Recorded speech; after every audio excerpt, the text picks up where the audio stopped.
Sebuah riwayat menceritakan ada seorang pemuda yang berjalan melalui kota untuk menuju ke kota yang lain. Dia berjalan untuk menemui saudaranya yang lain di sana. Kemudian seorang malaikat diutus oleh Allah untuk melindungi pemuda tersebut, menemaninya berjalan. Ketika malaikat dan pemuda ini bertemu, malaikat ini bertanya kepada pemuda itu, "Hendak kemana engkau wahai pemuda?" Pemuda itu menjawab, "Saya hendak mengunjungi saudara saya. Siapakah engkau?" Kata malaikat itu, "Aku diutus oleh Allah, akulah malaikat yang akan menemanimu. Allah menitip salam untukmu." Kira-kira bagaimana Bu kalau Allah yang nitip salam kepada kita? Padahal pemuda ini diceritakan bukan nabi, bukan rasul.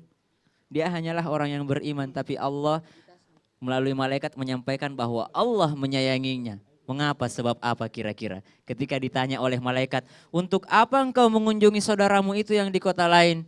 Kata pemuda tersebut, "Apakah engkau ada manfaatnya ketika mengunjunginya?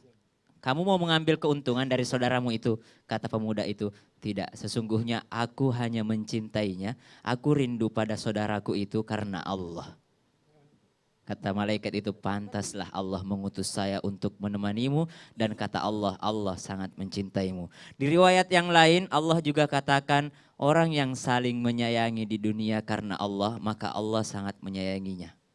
Orang yang saling menyayangi di dunia karena Allah, maka Allah juga ikut menyayanginya. Au kama qala Rasulullah sallallahu alaihi wasallam.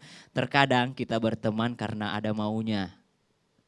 Bolehlah, saya senang banget kalau ada yang mau berteman dengan saya, tanya-tanya gitu gimana cara bacanya ini, gimana cara baca ngajinya ini. Dilihat keahlian teman kita itu apa, kita ambil keuntungan dari keahliannya. Belajar sedikit demi sedikit, apalagi dalam Al-Quran Allah katakan, "Al-akhillau yawma idzim ba'duhum mim ba'." Sesungguhnya orang-orang yang berteman itu di dunia akan dipisahkan nanti di akhirat. Illal muttaqun, kecuali orang-orang yang bertakwa.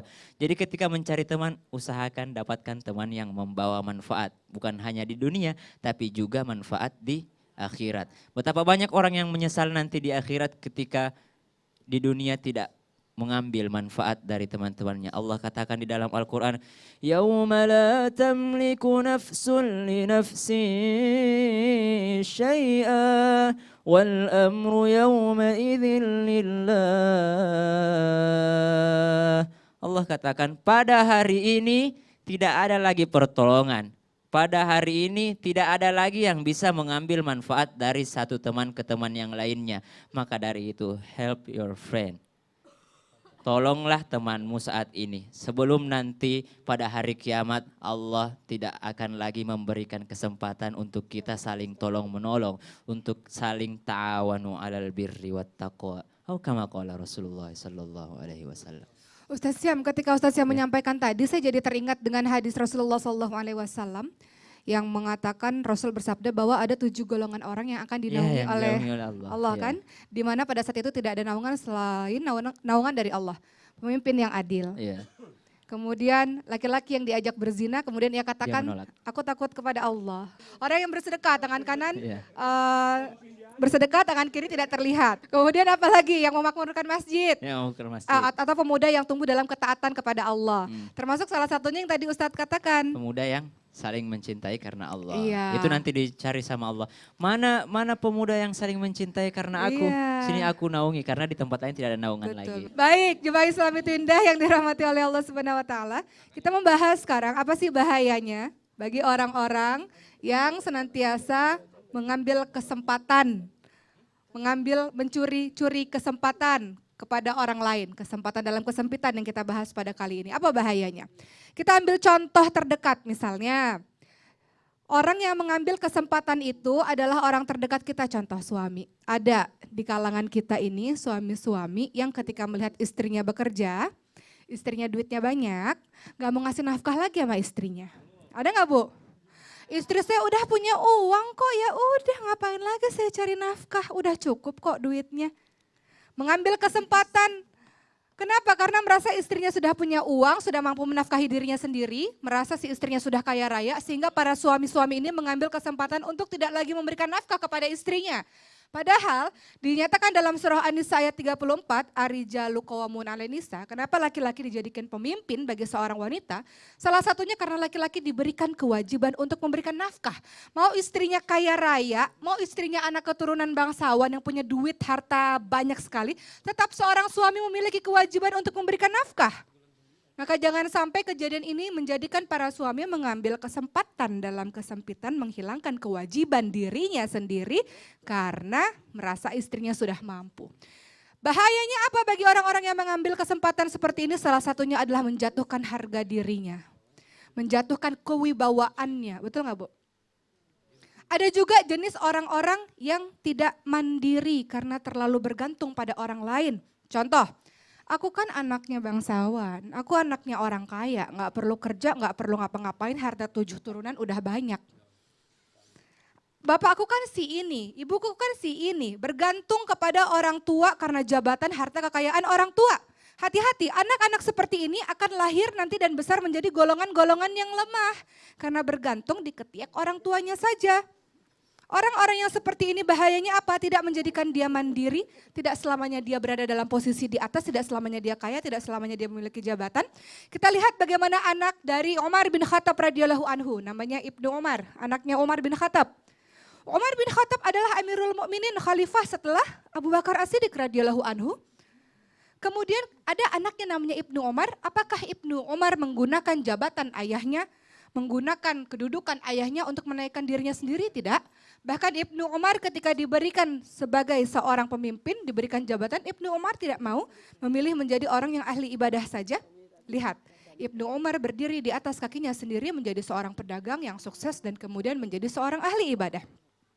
Bagi orang-orang yang senantiasa mengambil kesempatan dalam kesempitan, apalagi dampak atau bahaya bagi dirinya tidak dipercayai dan tidak disukai, tidak dihormati oleh orang lain.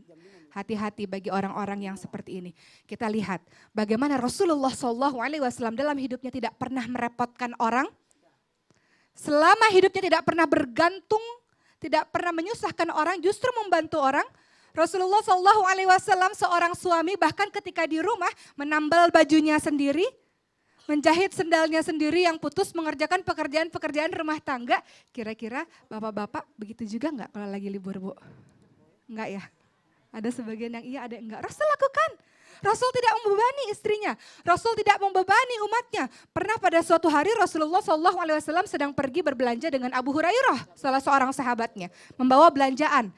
Kata Abu Hurairah, Rasulullah kan pemimpin nih. Saya bawain aja ya Rasul belanjaannya. Kata Rasul, apa tidak?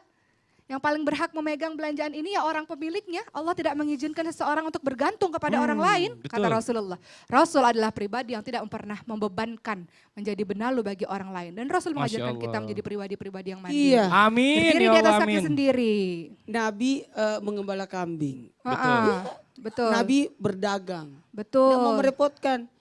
Bukan Ustadz itu, termasuk Ustadz ya, Iya. tidak boleh, harus punya pekerjaan. Para nabi semua Oh, punya Masya pekerjaan Allah. loh. Ustadz Bener, Soki bener, alhamdulillah ada USD. Bener. Sekarang juga ada usaha-usaha, Iya. tapi bangkrut semua Pak. Tapi lihat. Gak usah curhat. Masa bangkrut curhat?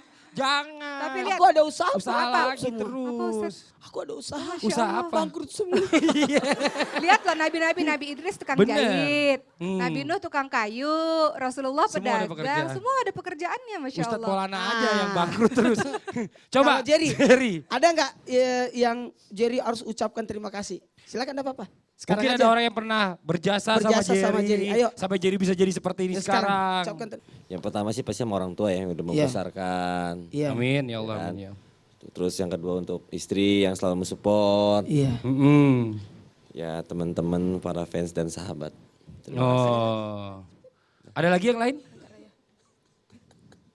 Oh Masya Allah. Tapi kalau misalnya sekarang kita tanya sama Jerry, mungkin sekarang ini Jerry ada nggak yang memanfaatkan? Banyak nggak teman-teman mungkin memanfaatkan Jerry untuk, oh ada Jerry, wah ini artis udah ngetop lu sekarang traktir dong gitu atau gimana, pernah nggak? Pernah.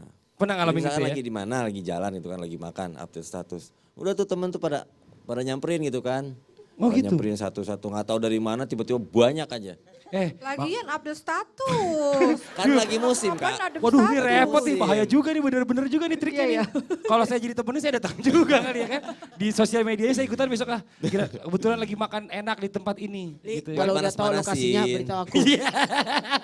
Ternyata Ustadz mau ikut juga. Kalau Viola pernah dimanfaatin orang nggak? Mungkin ya macam-macam gitu loh. Mungkin memanfaatkan ketenaran Viola juga, pengen jadi artis, kita nggak tahu juga. Pernah nggak ngalamin itu? Selama ini belum pernah sih, alhamdulillah temannya baik-baik semua ya Pak Ustadz ya. Alhamdulillah. Alhamdulillah. Berarti husnuzon, orangnya penuh dengan prasangka baik. Iya. Alhamdulillah. Ada kali. Belum ada. Ustadz. Belum ada ya? Jangan ada, jangan Kalau sampai ada. dimanfaatin minta traktir teman-teman kayak Oh, tadi si Jerry? Ya itu kan kalau kita ada rezeki lebih kenapa enggak ada salahnya kan kita berbagi makan bareng gitu. Betul. Tapi enggak merasa dimanfaatin sih. Enggak merasa luar biasa. Asal Jerry temennya- aja nih yang ngerasa dimanfaatin, dia kan ngerasa dimanfaatin. Enggak. Jadi itu cepat sadar. Oh gitu. Ternyata teman-temanku gini. Saat Tapi lagi temen-temennya- butuh aja kagak ada. Iya gitu ya. Makan lagi senang-senang datangnya cepet.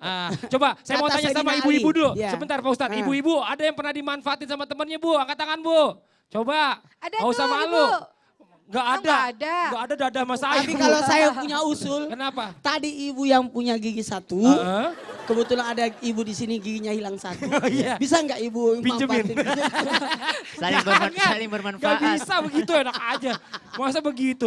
Coba ibu-ibu ada nggak yang pernah memanfaatkan tetangganya Bu? Nitipin uang arisan.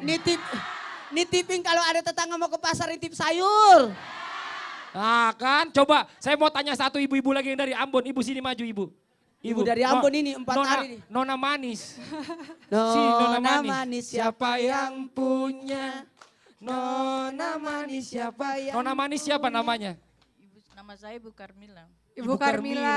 Hei Carmila, ganti lagu. Ibu Carmila pernah Ganti lagu. manfaatin tetangga nggak? Iya. Pernah Apa Apa yang tuh? dimanfaatkan ibu? titip sayur sama ikan. Tuh bener kan? Titip sayur sayur sama sama ikan. Ibu Dan kenapa? sekalian bayarin dulu nanti dibayar nanti. Itu tahu nggak ikannya buat apa? Buat bikin papeda. Iya Bu ya? Iya benar, Bawa nggak Bu papedanya Bu? nggak bawa. Ya ibu, saya suka papeda Bu sama Pak Ustadz. Tahu aja. Sagu aja. Orang minta papeda dikasih sagu. Ibu. Kan papeda dari Iya sagu ya Bu. bener, tapi masak sendiri Pak Ustadz. Ya Ibu terima kasih banyak. Ibu Nona Manis silakan duduk lagi, tepuk tangan dulu dong.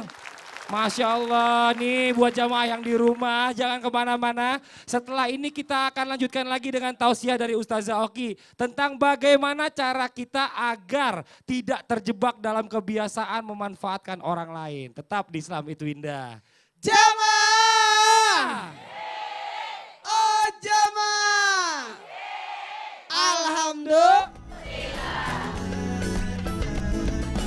Kita datang kepada orang-orang pintar, hati-hati bisa menjadi golongan orang-orang yang musyrik syirik pada Allah Subhanahu wa taala.